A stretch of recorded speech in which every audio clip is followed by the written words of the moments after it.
merci d'être avec nous pour le magazine de la santé. Allô docteur Benoît, bonjour. Bonjour Marina, bonjour à tous. Un potager pas comme les autres, il est installé sur les toits d'une clinique toulousaine et il est là pour notamment faire à manger, enfin alimenter les patients. Fraises, haricots, basilic ou persil, l'idée c'est de proposer aux patients mais aussi aux salariés des produits frais et savoureux, cultivés au 4e étage de cette clinique au centre-ville de Toulouse. On va parler d'un potager qui a été créé, un potager de 500 mètres carrés sur le toit d'une clinique. C'est l'idée originale d'une clinique de Toulouse où sont installées depuis le printemps dernier plus de 160 jardinières sur le toit du département de cancérologie. Des cultures biologiques et plus saines puisque la pollution urbaine reste au ras du sol. Cette initiative rentre dans une démarche plus globale autour de la nutrition. Vous voyez ce reportage de Marika Julien, Olivier Aspitart et Sandrine Romelmone. Sébastien est un cuisinier privilégié. Lorsqu'il a besoin d'aromates, il lui suffit de monter quelques étages pour venir cueillir les plantes dont il a besoin. Je viens régulièrement, 2-3 fois par semaine en fonction des besoins. Si on a besoin de basilic, on vient le chercher, le persil, tous les aromates qu'on a besoin, on vient les chercher directement sur les toits. Fraises, haricots, basilic ou persil, l'idée c'est de proposer aux patients mais aussi aux salariés des produits frais et savoureux, cultivés au 4e étage de cette clinique au centre-ville de Toulouse. Mais la production du jardin ne suffit pas à satisfaire les besoins des cuisines. Alors au-delà du potager, la clinique s'approvisionne auprès de producteurs locaux, sélectionnés en fonction de la qualité nutritive de leurs produits. L'idée, c'est de considérer que prendre soin de quelqu'un, c'est de prendre soin dans la globalité. Or, l'alimentation fait partie des soins, naturellement.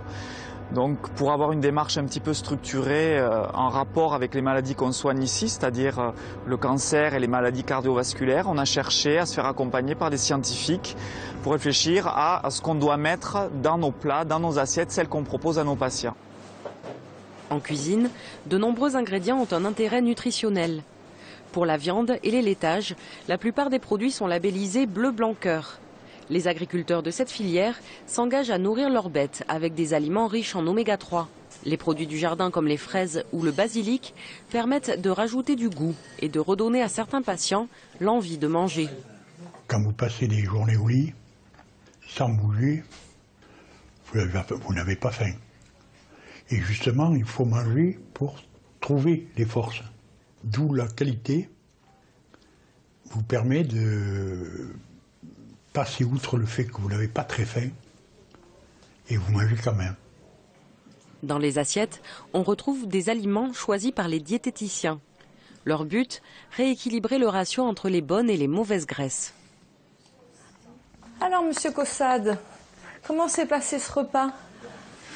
Remarquable. Donc, il y avait une purée de légumes issus du jardin, d'accord. Dedans, on met une cuillère d'huile de colza. Donc, déjà, un apport en oméga 3. Ensuite, aujourd'hui, le steak haché qui a été consommé était du steak haché bleu blanc cœur. Donc, saveur. On a fait attention aussi à la cuisson, pour pas dénaturer. Donc là, deuxième source. Troisième source, il y a le yaourt bleu blanc cœur. D'accord, donc à nouveau des oméga 3. L'intérêt de l'oméga 3, c'est la prévention de l'inflammation. Donc dès qu'on est dans de la santé, on a un résultat dès qu'on réintroduit les oméga 3.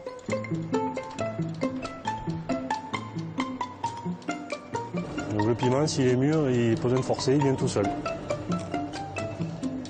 Le but de ce potager, c'est aussi de créer du lien entre les salariés.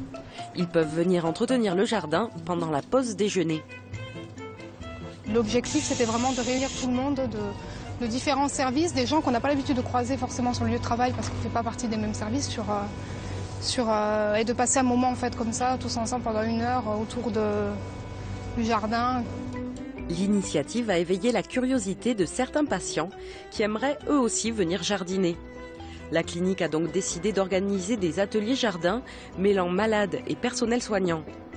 Ils doivent commencer au printemps prochain. Bon, c'est une bonne idée, hein? Puis ça avait l'air bon. C'est pas Petite mal, tomate ça. jaune. Bien.